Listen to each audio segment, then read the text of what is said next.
I see most people fail building wealth because they focus on the wrong things. When I changed how I approached money, everything shifted. In this video, I'll show you the mindset shifts that took me from struggling to breaking free, and one breakthrough moment that completely changed my financial future. This might not work for everyone, but if you've ever felt stuck or wondered why others succeeded while you didn't, this could be exactly what you've been missing.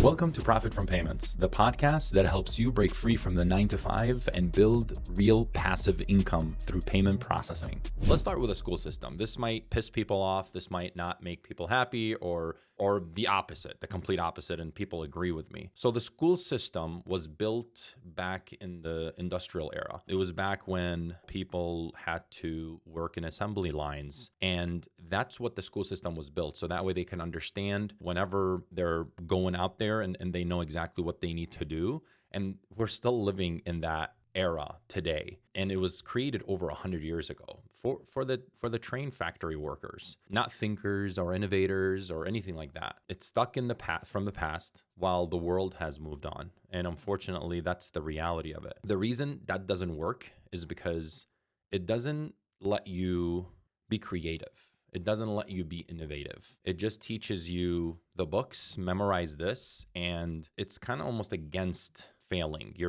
The whole school system is like telling you, hey, you're not supposed to fail. You're supposed to get straight A's or A pluses and come with great grades and all of that stuff. Just because you went to marketing school doesn't fucking make you a marketer. I'm sorry. Just because you went to a business school and got a business degree does not make you an entrepreneur. You need experiences in life. You need to go out there and experience. You have to have the skills of, for example, financial literacy is huge. Emotional intelligence or problem solving. That doesn't give you it when you're in school because you're taught to memorize. You have a test and you stress over that test and then you just go there. You either do great or you do bad or whatever it is. And then it just kind of takes a toll on you. And that's not what it's supposed to do. So for example, let's say I'm a math teacher. I'm teaching you about algebra or any other problem solving in algebra or math. And then we'll go through it and you memorize it and you understand it very well. We'll work on it together for a whole month on that particular problem. And then I'll tell you, stop looking at it, stop working on it completely for the next 20 years. 20 years later, I'll knock on the door and I'll tell you, hey, let's pick back up where we left off 20 years ago. There is no effing way that you're going to remember that. And if you do remember that, more power to you, and that's amazing. But that's an outlier. Here's the reality of it. You're riding a bike. You learn how to ride a bike, you fail at it, you go get up, you hurt yourself multiple times.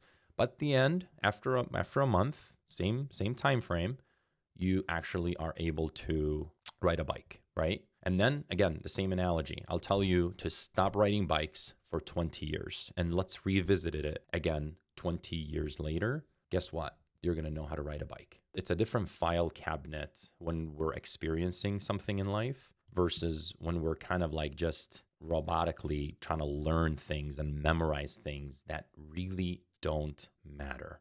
That's the reality of it. If you're doing something that doesn't matter, what the hell are you doing it for? Like, why?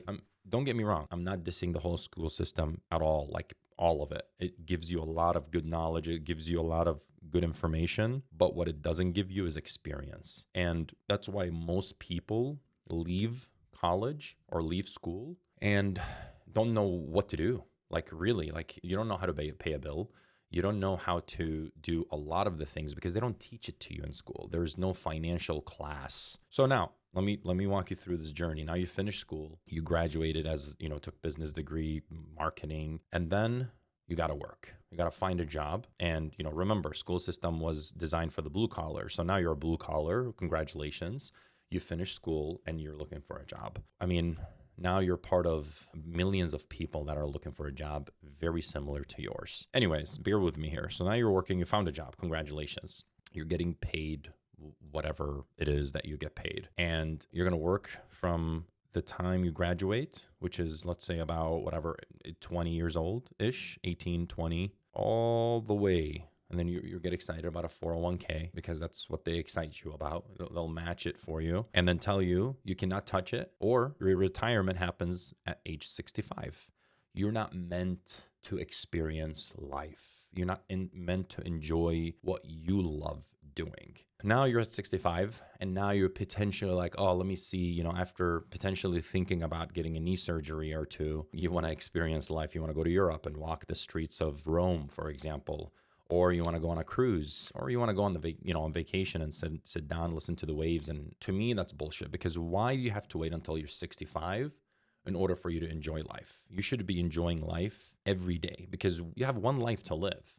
One life to live. It's up to you how you live it, obviously, but are you gonna waste your whole life working for example, others, or exchange your time for money? Because the only asset that you can get back, the only thing that you can't get back in life is time. So you need to be wise how to actually use it. You got to sit down and you got to look at everything and say, okay, is this my journey? You got to bird eye view and look at it and say, is this what I was meant to do in my life? And if you look at it and say, I'm happy with this, then I can't help you. I really, truly can't help you. This is not for you, and you won't make it.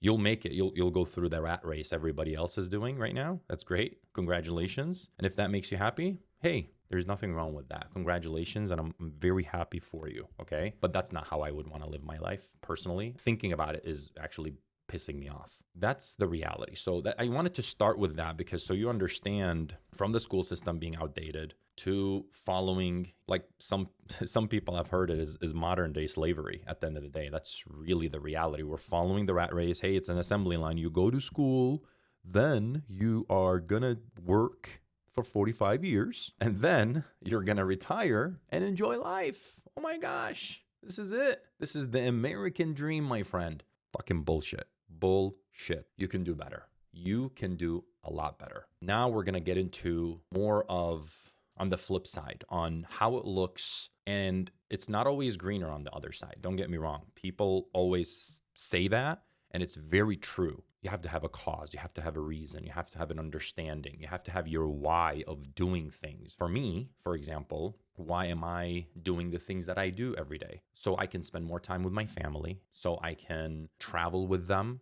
Not when I'm 65 and they've already been married and they have their own kids and family. No, I want to do it now. I want to enjoy them now. I want to go and vacation with my wife now that we're young. And when we're old. Why wait until we're old? It doesn't make sense. So yes, vacation, spend time with my family, with my wife, and I want to build a foundation for my kids. I don't want to make them lazy. That's why I'm very particular of saying I want to build a foundation for them so they have an understanding similar to the concept we're going through here now. Step number one, I would say the first thing that you need to do is you need to figure out why you exist. Why are you doing the things you're doing? And you follow that shit. You follow it because now you have a purpose. You're like, okay, this is what I'm doing it for. I was always blinded by why I'm doing what I'm doing. Now, when you've done that, everybody has 24 hours in a day, right? Just like I do, you do, Elon Musk does, everybody does. The time doesn't change,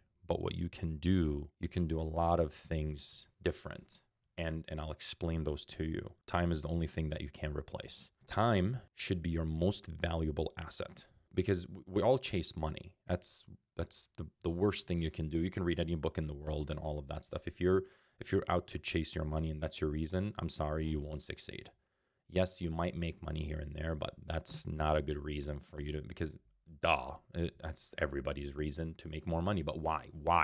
You just have to change that perspective. You're working 40 hours, you have no family time, bills are creeping up, you're just living this rat race. And when does it end? Well, guess what? You're not going to really wake up from a nightmare unless you actually stop that nightmare and wake up from it and get up and make a change. So how do you amplify and maximize your time instead of just chasing your tail? And the one way to do it is, again, understanding how that time works and what you can do.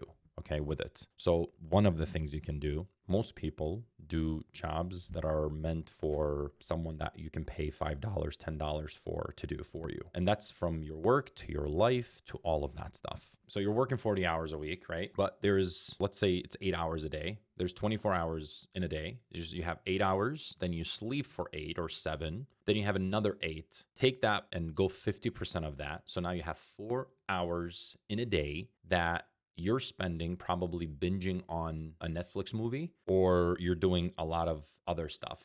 Obviously, you have family time, you have all of that stuff. So even remove 2 hours of that, because that's very important, right? So you still have 2 hours every single day to start building something for yourself. You need to start looking for things that could potentially be passive income. Like, obviously an example here is payment processing. If you utilize that 2 hours every single day, and you have to find a way to replace your current income. So the idea is, let's say you're making $5,000 a month. Now, your number one goal is, how can I make $4,000 a month or $5,000 a month, even half of that for now, to be able to replace my 40 hours? Because now if you go to 2,500, you can now go part-time. You can go 20 hours a week, work at a regular job. And that, at least now you just bought yourself another 20 hours for that week that you can put into that side hustle of yours. So don't let go the bird that you have unless you have another bird in your hand. So in this, you're kind of like, you're grabbing the bird while you're still kind of like, hey, you're letting go the other. And the reason that's important, because you do have let's say you have a family. If you don't have a family, if I didn't have a family, I had to start all over again, and I didn't have any responsibilities, I don't give a shit where I live, how I live, what I eat, which is very important. I'll be very conservative until I have replaced my income, so I don't live beyond my means. Ready to take action? Join my free community where I share step-by-step strategies and resources to help you build passive income from payment processing. You'll also connect with others who are on the same journey as you. Check out the link in the description to learn more. Once you've figured out, okay, I'm making this money, side hustle, I'm spending 2 hours or 3 hours, then it becomes 4 hours a day. Now you're making some kind of income, right? From a different income source rather than your job. And you're realizing, okay, I'm putting this much in, I'm making this much, right? And now little by little, you can start shifting away from your 9 to 5, your 40-hour a week. Again, I gave you an example of 5,000. It could be 10,000, it could be 20,000 you're making. The idea is the same. The concept is the exact same. On top of that, which goes hand in hand, you can't live beyond your means. So this is a very, very important thing here. So the first thing I would do is go through your bills. There's start off by saying, okay, what are the necessities and what are the things that I want to do that I'm still doing? Monitor it, because what gets measured gets improved. You got to measure and improve your spending habits, what you're paying every single month. If you're paying for Netflix, just cancel it. If you're paying for stuff that is winning you over your time, then remove it. I'm not saying never watch Netflix. I'm not saying any of that. But right now, if you're serious, you need to step it up. You need to sacrifice. You have to sacrifice some things in your life to be able to get the life you want. If you want to be in the rat race and work till you're 65 or 70 and then retire, then stop listening to this and just leave, get out of here. For real, because this is not for you.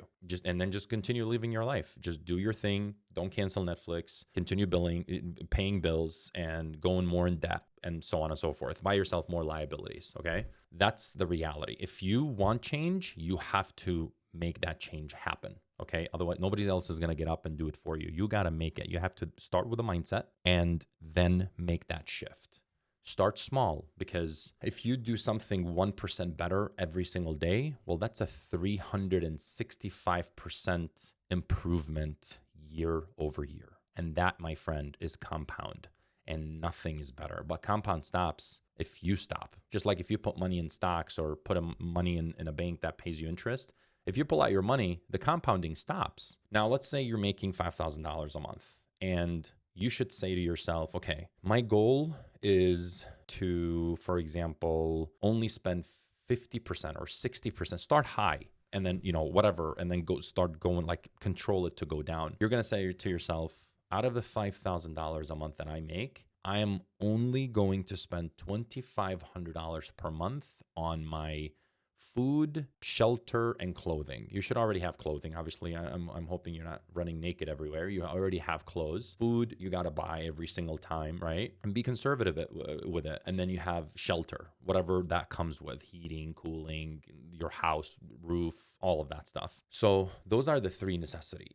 Everything else, you need to cut that out. Also, stop buying things you cannot afford and putting them on credit, because that is just buying yourself liability after liability after liability. And that's just going to put you in it's a sinkhole. It's just going to go down further and further. And now you have $2,500, for example, in savings.